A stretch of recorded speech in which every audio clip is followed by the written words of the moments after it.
अस्सलाम वालेकुम। मैं हूं फ़खर दुरानी और आप देख रहे हैं फैक्ट चेक पाकिस्तान। आज चार मौज़ूआत के ऊपर बात करेंगे। पहले नंबर पे हम बात करेंगे, कल सुहेल वड़ाइच साहब का एक कॉलम छपा जिसमें उन्होंने कहा कि खासुल खास के अंदर शहबाज हुकूमत के हवाले से बेचैनी बढ़ती जा रही है। यानी इस्टेब्लिशमेंट के अंदर शहबाज शरीफ हुकूमत के हवाले से कोई बेचैनी बढ़ती जा रही है। क्या इसमें कोई हकीकत है या नहीं? मेरे ज़राए इस हवाले से क्या कहते हैं, इस पे तफसील से बात करेंगे। दूसरे नंबर पे हम बात करेंगे अडियाला जेल के जो सुप्रीडेंट हैं, उनको तब्दील किया गया है। असद वड़ाइच जो थे वो पहले सुप्रीडेंट थे, उनको हटा के अब नए गफूर साहब हैं, कोई गफूर अंजुम, उनको लगाया गया है। लेकिन गफूर अंजुम के ऊपर पीटीआई के कुछ तहफ़्फ़ुज़ात थे, इमरान खान के भी इस हवाले से कोई तहफ़्फ़ुज़ात हैं। गफूर अंजुम के हवाले से पीटीआई खाइफ क्यों है, उसका बैकग्राउंड क्या है, इस पे तफसील से बात करेंगे। तीसरे नंबर पे हम बात करेंगे कि इद्दत केस का जो फैसला आया है उसमें कानूनी तौर पे कुछ सुकम है। इस पे बात करेंगे कि ये जो मौजूदा अब फैसला आया है इसमें क्या सुकम है, और उसके साथ साथ जो पिछला जज कुदरतुल्लाह का जो इद्दत केस के हवाले से फैसला था उसमें भी क्या कुछ जो है वो लूप होल्स थे। और चौथे नंबर पे हम बात करेंगे कि इमरान खान ने फिर से नई तीन शराइत रख दी हैं मुज़ाकरात के हवाले से। वो शराइत क्या है, और उसके साथ साथ उन्होंने एक बिल्ली का जिक्र किया है। वो बिल्ली का जिक्र किस तनाजुर में किया है, उसके ऊपर भी बात करेंगे तफसील से। सबसे पहले हम बात कर लेते हैं जो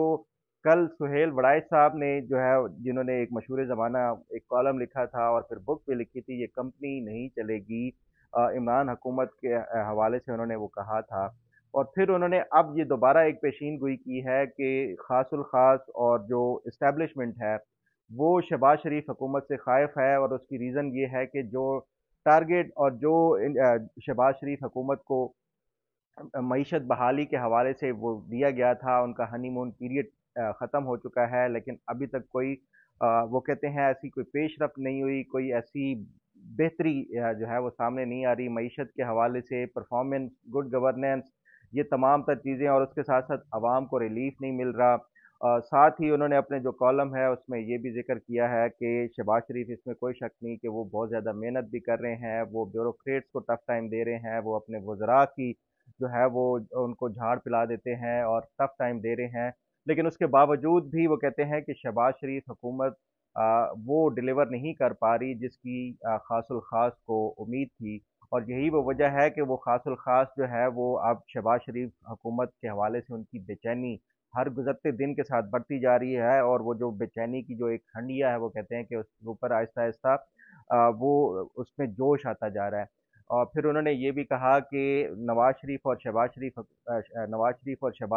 शरीफ के अंदर यही फ़र्क था कि नवाज शरीफ असर्टिव थे, वो काम निकलवाते थे, ब्यूरोक्रेसी हो, वज़रा हो, या जो भी फ़ैसला लेना होता था, लेकिन शहबाज शरीफ हुकूमत वो नहीं कर पाए। तो यही वो वजह है कि अब वो ख़ासुल ख़ास ये जो शहबाज शरीफ की हुकूमत है उनसे अब आहिस्ता-आहिस्ता बेचैन होना शुरू हो रही है। और फिर जो है इस हवाले से वो कहते हैं कि ये ख़ासुल ख़ास जो है वो कोई शख्स नहीं है, वो कोई जो है कोई वर्दी में मलबूस शख्स नहीं है। जो उनका इशारा है वो इस्टेब्लिशमेंट की तरफ है। इस्टेब्लिशमेंट ओवरऑल जो होती है, एक सिर्फ़ एक शख्स के ऊपर वो मुनहसर नहीं होता। तो लेकिन उसके साथ-साथ वो कहते हैं कि जो मौजूदा आर्मी चीफ़ हैं, उनकी अभी भी उनके ऊपर, शहबाज शरीफ के ऊपर एतमाद है। मैंने इस हवाले से अपने मुख्तलिफ ज़राए से बात की कि क्या वाक़ई इस्टेब्लिशमेंट के अंदर कोई इस तरह की बेचैनी पाई जा रही है, ख़ास तौर पे ये जो शहबाज शरीफ की हुकूमत के हवाले से। तो मेरे जो ज़राए हैं वो ये कहते हैं कि अभी तक जो है जो इस्टेब्लिशमेंट, ख़ास तौर पे जो आर्मी चीफ़ है या जो मौजूदा आर्मी की क़यादत है उसके अंदर, और जो मौजूद शहबाज शरीफ सिविलियन गवर्नमेंट है उसमें अभी तक तो बहुत ज़बरदस्त हार्मनी है, और ये जो एक शराकत दारी है वो बड़े अच्छे तरीके से चल रही है। और ऐसा भी नहीं है कि शहबाज शरीफ की हुकूमत जो है वो बिल्कुल ही डिलीवर नहीं कर पा रही, बल्कि वो कह रहे हैं कि ये इसमें एक जो रिकवरी का प्रोसेस था मईशत का वो शुरू हो चुका है। उसके साथ साथ जो बजट है इसमें जो इस्लाहात लाई गई हैं, खासतौर पे टैक्सेशन के मामले में, ऐसी चीज़ें जो पहले माजी में 75 सालों में नहीं की गई, खास तौर पे जो ज़राई टैक्स है, जो उसके साथ साथ ट्रेडर्स के ऊपर टैक्स है, टैक्स नेट में मजीद से ज़्यादा लोगों को लाने का। तो ये वो तमाम तर काम हैं जो कि मईशत की बढ़ोतरी का जो है वो आगे फ्यूचर में उसका आपको जो है उसके असरात और समरात मिलेंगे। तो इस हवाले से ऐसी कोई बात नहीं है, और ना ही कोई इस्टेब्लिशमेंट के अंदर कोई इस तरह की बेचैनी पाई जा रही है। हाँ, अलबत्ता ये जो इमरान खान और उसके हवाले से एक बात है कि वो कहते हैं कि इस्टेब्लिशमेंट को ये एक्सपेक्ट करती है कि ये जो सिविलियन गवर्नमेंट है, ख़ासतौर पे मुस्लिम लीग नून, उसको पीटीआई के बयानिया जो है वो उसको नैरेटिव को काउंटर करने में वो उस तरह इफ़ेक्टिवली काम नहीं कर पा रही। तो यही वजह है कि जिस तरह वो कहते हैं कि मिलिट्री को टारगेट किया जाता है, लेकिन उसके बावजूद भी या मिलिट्री जो लीडरशिप है उसको टारगेट किया जाता है, तो जो सिविलियन गवर्नमेंट या उसके साथ साथ जो पॉलिटिकल पार्टी है वो उसको उस तरह से काउंटर नहीं कर पा रही। इस बात में काफ़ी हद तक जो है ये एक दुरुस्त है ये बात, क्योंकि आपने देखा है कि जब इमरान खान और इस्टेब्लिशमेंट या फौज एक पेज के ऊपर थे, तो आपके नॉलेज में होगा कि जब कभी फौज को टारगेट किया जाता था तो ना सिर्फ इमरान खान बल्कि उनकी जो पार्टी है इफेक्टिवली उसको सोशल मीडिया पे जो है वो अपना नैरेटिव ना सिर्फ काउंटर करती थी बल्कि उसका भरपूर और मुंह तोड़ जवाब दिया जाता था। तो इस हवाले से कहा जा सकता है कि जो मुस्लिम लीग नून बतौर एक जमात के और उनकी जो हुकूमत है वो उस तरह इफेक्टिवली वो नहीं कर पा रही। अदरवाइज जो है वो ओवरऑल जो शहबाज हुकूमत है वो राइट ट्रैक पे है। और ये जो मेरे ज़राए हैं वो ये भी बताते हैं कि इस हवाले से अभी फ़िलहाल कोई इस तरह की ना बेचैनी की बात है और ना ही कोई इस तरह की दरारें पैदा होने वाली बात है। बहरहाल इस हवाले से जो भी आगे कोई मज़ीद अपडेट्स होंगी वो आपके साथ ज़रूर शेयर करता रहूँगा। अब बात कर लेते हैं अडयाला जेल के जो सुप्रीडेंट हैं वो तब्दील किए गए हैं। पहले अडयाला जेल के जो सुप्रीडेंट थे वो असद बड़ाइच थे। उनको तब्दील करके अब नए जो लाए गए हैं गफूर अंजुम, उनको सुप्रीडेंट लगाया गया है। अब असद बड़ाइच जो थे उनको साहिवाल गालबन भेज दिया गया साहिवाल जेल में, और जो साहिवाल जेल वाले थे ये गफूर अंजुम, उनको यहाँ पे लाया गया है अडयाला जेल के सुप्रीडेंट के तौर पे। उनके हवाले से पीटीआई के काफ़ी तहफ़्फ़ुज़ात और उसके साथ साथ इमरान खान ने भी अपनी जो मीडिया जो टॉक है उसमें उन्होंने उसका तज़किरा किया है कि ये सुप्रीडेंट को तब्दील कर दिया गया है जो पहले वाला था, अब ये नया लाया है, वो सिर्फ मेरे लिए लाया है। इसका बैकग्राउंड अगर मैं आपको थोड़ा सा बताऊं कि जब ये पीटीआई की हुकूमत आई थी 2018 में, तो उन्होंने पीटीआई हुकूमत ने गुजरात जेल के हवाले से कुछ सख्त इकदामात किए थे। उस टाइम जो गुजरात जेल के सुप्रीडेंट थे और डिप्टी सुप्रीडेंट और उसके साथ साथ 9 और अहलकारान थे जिनके खिलाफ करप्शन की इंक्वायरी करते हुए उन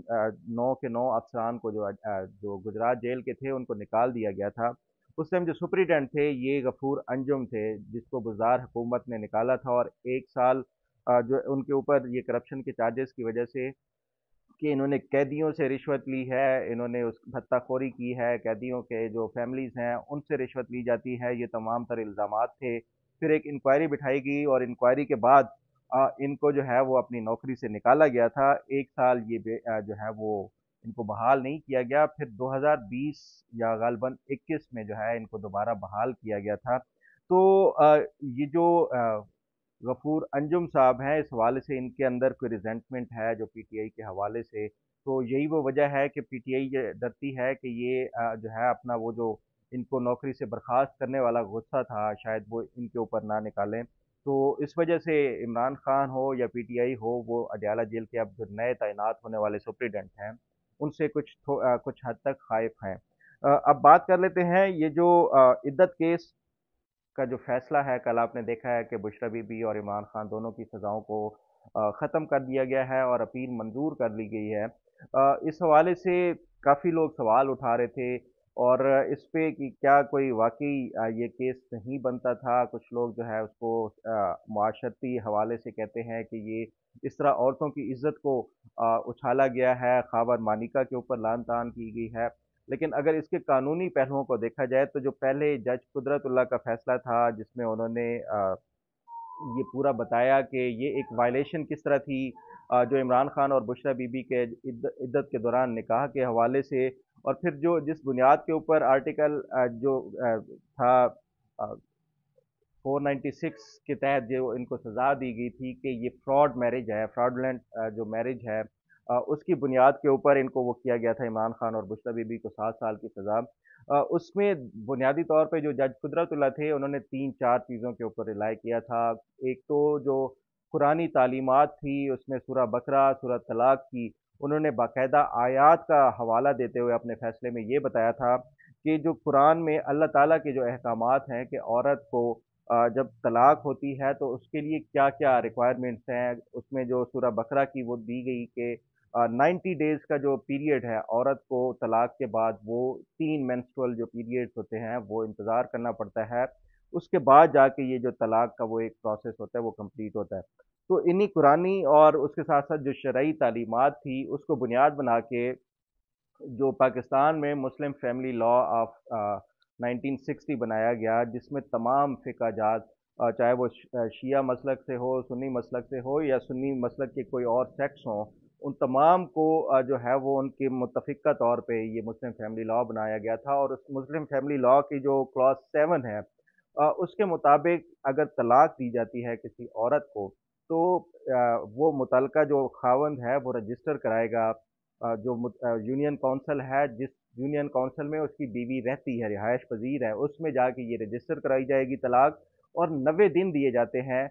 جو متعلقہ یونین کونسل ہے، اس دوران متعلقہ یونین کونسل ایک مصالحتی کمیٹی بنائے گی، اور اس مصالحتی کمیٹی میں ایک جو ہے وہ رکن ہوگا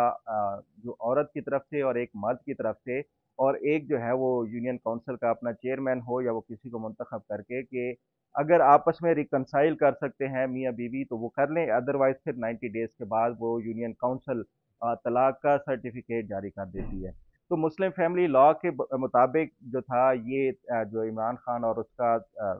بشرا بی بی اور خاوند مانیکا کا جو طلاق کا پروسیس تھا وہ کمپلیٹ نہیں ہوا۔ جو جج تھے قدرت اللہ، انہوں نے وہ ساری چیزوں کو ڈسکس کیا، لیکن ایک چیز جو ہے وہ ٹرائل کے دوران یہ جو ہے وہ ڈسکس کرنا کہ جو خاوند مانیکا نے طلاق دی تھی بشرا بی بی کو، وہ کس یونین کونسل میں رجسٹر کرائی گئی، کیا کوئی اس حوالے سے کوئی مصالحتی کمیٹی بنائی گئی تھی یا نہیں بنائی گئی تھی، تو یہ تمام وہ جو ٹیکنیکل چیزیں تھیں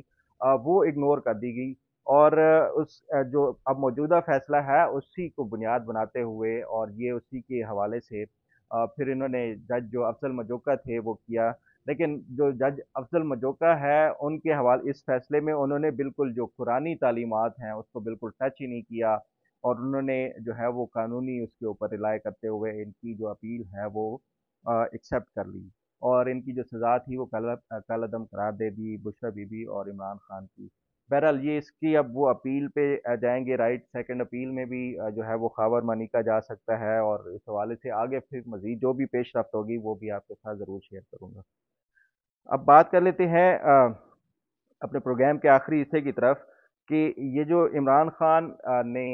مذاکرات کے حوالے سے پھر نئی شرائط رکھ دی ہیں، اور کل انہوں نے اس حوالے سے میڈیا سے بات کی جب یہ عدت کے دوران فیصلہ نکاح کے کیس کا فیصلہ آیا، تو اس میں انہوں نے پھر سے میڈیا سے بات کرتے ہوئے کہا کہ وہ مذاکرات کے لیے راضی ہیں۔ 3 ان کی جو ہیں وہ شرائط ہیں، وہ کہتے ہیں کہ پہلا یہ ہے کہ وہ ان کے جتنے بھی کیسز ہیں عمران خان کے اور اس کے جو باقی رہنماؤں کے وہ ختم کیے جائیں، اور دوسرے نمبر پہ وہ کہتے ہیں کہ جتنے بھی پی ٹی آئی کے ورکرز اریسٹ کیے گئے ہیں ان کو رہا کیا جائے فی الفور، اور تیسرے نمبر پہ جو ہے وہ کہتے ہیں کہ ان کا مینڈیٹ واپس کیا جائے، تو وہ مذاکرات کرنے کے لیے تیار ہیں۔ جبکہ دوسری طرف سے آپ کے علم میں ہوگا کہ جو D G I S P R نے ایک پریس کانفرنس کی تھی، انہوں نے بھی شرط رکھی تھی کہ عمران خان پبلکلی معافی مانگے تو اس کے بعد جو ہے ان کے ساتھ کوئی مذاکرات یا بات چیت کا وہ عمل جاری ہو سکتا ہے۔ تو اس حوالے سے دونوں جو فریقین ہیں، کیونکہ نہ ہی اس میں جو ہے وہ مسلم لیگ نون یا پیپلز پارٹی یا جو سویلین حکومت ہے وہ اہم فریق نہیں ہے، بلکہ جو مین فریق ہیں اس ٹائم جو لڑائی ہے آپس میں وہ اسٹیبلشمنٹ یعنی فوج اور عمران خان کی ہے۔ عمران خان اپنی بات کے اوپر ڈٹے ہوئے ہیں کہ یہ 3 چیزیں جو ہیں وہ کریں، وہ فرسٹ ڈے سے وہ کر رہے ہیں، ان کا مینڈیٹ واپس کیا جائے، ان کے لوگ رہا کیے جائیں اور ان کے کیسز ختم کیے جائیں، جبکہ اسٹیبلشمنٹ کہہ رہی ہے کہ آپ نے جب تک معافی نہیں مانگیں گے تب تک کوئی بات نہیں بن سکتی۔ میرا خیال ہے کہ اگر یہ دونوں جو ہے وہ اپنی بات پہ اڑے رہے تو پھر یہ معاملہ شاید آگے نہیں بڑھ سکے گا، کسی ایک فریق کو اس حوالے سے جو ہے وہ کرنا ہوگا، اور میرا خیال ہے کہ اس میں جو فریق جس کو پیچھے ہٹنا ہوگا وہ عمران خان ہی ہے، کیونکہ اسٹیبلشمنٹ یہ سمجھتی ہے کہ یہ پہلی دفعہ تاریخ میں ایسا ہوا ہے کہ کسی سیاسی جماعت نے ان کی جو ملٹری انسٹالیشنز ہیں اس کے اوپر اٹیک کیا ہے، اور اب وہ سٹیپ بیک کرتی ہے تو اٹ مینس کہ جو ایک ان کی مت ہے، جو ایک پاور کی مت ہے وہ ٹوٹ جائے گی۔ تو مجھے نہیں لگتا کہ جو اس میں فوج کوئی ریٹریٹ کر سکتی ہے، ریٹریٹ کرنا ہوگا تو عمران خان کو کرنا ہوگا، اور اس حوالے سے جب تک وہ پبلکلی معافی نہیں مانگیں گے ان کی رہائی مجھے نہیں لگتا کہ اتنی جلدی ممکن ہے۔ بہرحال اس حوالے سے بھی آگے مزید کوئی ہوں گی تو اطلاعات یا کوئی انفارمیشن تو آپ کے ساتھ ضرور شیئر کرتا رہوں گا۔ امید ہے آپ کو آج کا پروگرام بھی پسند آئے گا۔ اللہ تعالیٰ آپ کا حامی و ناصر ہو۔ اللہ حافظ۔